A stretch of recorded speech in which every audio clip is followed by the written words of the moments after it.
What's going on, guys? Andrew Piluk Hockey here, back with another video, and as you can see by the title, we're going to be doing an NHL Draft Preview. I thought it'd be a lot different from everybody else just to do a quick little preview talking about what we could see at the NHL Draft, which prospects could go in the top 10. We'll be looking at a lot of cool stuff in this video. Of course, if you're new, make sure you subscribe. I'd love to have more hockey conversations with you. I will be streaming live on Friday for the NHL Draft. There should be a ton of guests there. I will give you guys more information once I figure out who exactly is going to be there, because there will be videos before Friday, but I will be live for the NHL Draft probably around 7 p.m. Eastern time, so hopefully you guys will stick around for that. Make sure you subscribe. On my way to 3,000 subscribers, so if you want to join the squad, I'd really appreciate that. Click the notification bell so that way you're notified for trades and for the stream. But again, we're going to be previewing today the NHL Draft. Now it is this Friday, June 22nd at 7:30 p.m. Eastern time. It's in Dallas at the American Airlines Center. I hope I have the correct name. Yeah, so Dallas should be rocking, should be a lot of fun. And rounds 2 through 7 will be on Saturday, and I believe the coverage for that starts around 11 a.m. Eastern. So should be very interesting. I won't be streaming Saturday because I do have to work, but I will be putting up videos on Sunday to make sure that I, recap everything, and maybe even on Saturday night, because I'll be able to do some videos then as well. But previewing this draft should be a lot of fun, and I expect round 1 hopefully to be there will be some trades, because there have been some picks in the top 10 that have been rumored to be traded. But before we do that, let's look at the order of selection for the first round. So on the screen you can tell I have the round 1 rankings here, like who will be selecting where in the first round. So obviously you can see at number 1 is Buffalo, then Carolina, Montreal, Ottawa, and that pick is optional to be sent to Colorado.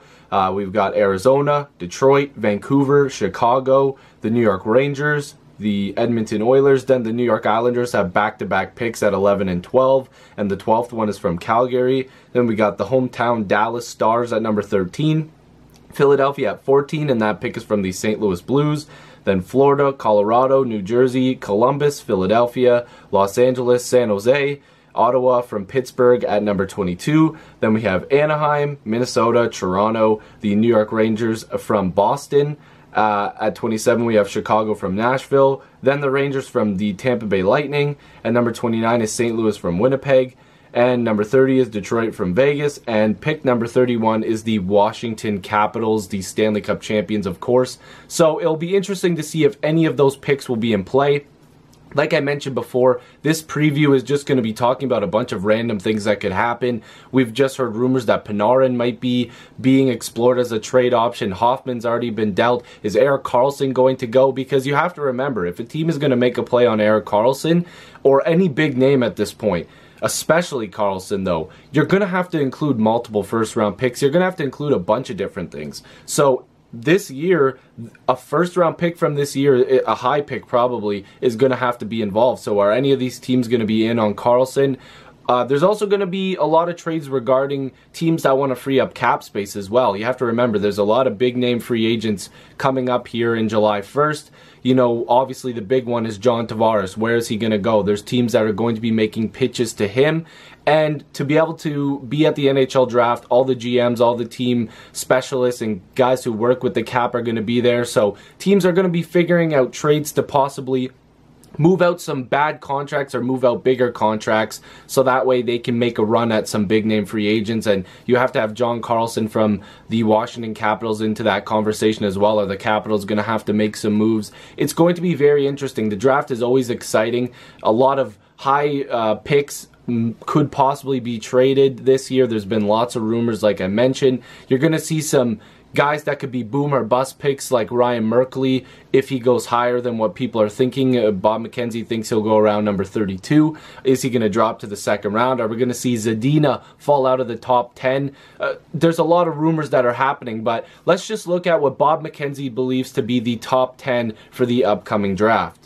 Again, I have another graphic on the screen for you guys here of which players Bob McKenzie believes to be his top 10, and I believe this was actually aired last night, Bob McKenzie talking about what he believes could be the top 10. So at number 1, of course, Rasmus Dahlin from Frölunda of the SHL. He's a defenseman, 6'3", weighs 185 pounds. I'm probably not going to go through everybody's stats here just because that'll take just way too long because you guys can already see it on the screen. But 20 points in 41 games. We all know Rasmus Dahlin is definitely going number 1. He's got a lot of skill. We've seen highlights after highlights. The guy is ready and he's going to be a force to be reckoned with. Then the number 2 pick is pretty much solidified now as well in Andrei Svechnikov from Barrie of the OHL. Now, this guy, I've seen some of his highlights as well, and just, man, he's got a wow factor to him. Again, a guy who can score really good hands from what I've seen. And again, I'm not a huge, I don't know literally everything about prospects, but from what I've seen, this guy is unreal.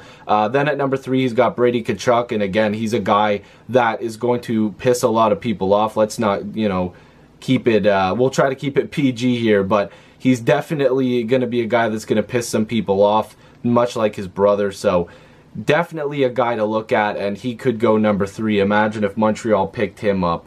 Then we've got Filip Zadina at number 4, a guy who people think could drop in this draft, which I can't really see. I've seen this guy play live, and he's only 6 feet, but he plays bigger than that. The way he plays the game is very nice. He's very crisp. With the way that he handles the puck, at least from what I've seen. I believe he scored 2 goals in the Prospects game that I was at.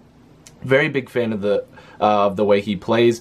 Then pronouncing this name has been very tough, but Jesperi Kotkaniemi. I've tried to listen to how to pronounce his name about 50 times now, and I think it's Jesperi Kotkaniemi. Again, that could be completely butchered, but this is a guy that was ranked not in the top 10. I believe he was ranked at number 19 at one point, and he's raised his draft stock. Of course, a lot of wingers and defensemen have been taking over the top spot in the draft selections, but to see a centerman there, definitely looks like he put up some decent points, 29 points. A lot of people are saying that his game is underrated, so we'll have to see. Then we've got some defensemen. Noah Dobson's been talked about quite a bit by a lot of different people around the prospect area of YouTube, and as well as, of course, TSN and Sportsnet. Dobson's a guy that a lot of people have talked about size and skill. Then we've got Evan Bouchard from the London Knights, who is apparently a very good playmaker, can pass the puck very well.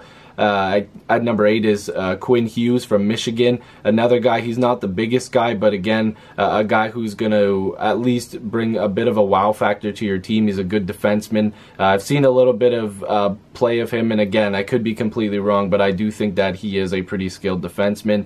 Then at number 9 is Oliver Wahlstrom. From the U.S. Hockey League, or the development program that they have. Again, another guy who's got a bit of size to him and can put up quite a lot of points. He's going to be very cool to see. And then at number 10 Adam Boykvist. Could be saying that wrong again as well, but he's a guy that I thought could go a little bit higher than 10, but we'll have to see where he ends up. That is just the top 10 that Bob McKenzie has put out, and we're going to see as we get closer to the draft, which is Friday, very close, but on Friday I will have, research in front of me and stuff like that to be able to talk more about some of these guys, and we're going to hear it from different guys working for Sportsnet, TSN, and we're going to see it on Twitter everywhere. People are going to be bringing up new things that we probably didn't know about them through interviews, or maybe teams will say a little bit more about why they like them. And I think that it's going to be really cool to see where this top 10 goes. So it's going to be really interesting to see where players go, who's going to go in the top 10, what trades are going to happen. Our team's going to try to clear up some cap space. I cannot wait to see where everybody goes. So let me know what you guys think about this video. Again, just a quick preview. Well, not really that quick, but I just wanted to talk about it. If you guys are new, make sure you subscribe. Love to have more hockey conversations with you. I'll see you in the next video or stream. Peace.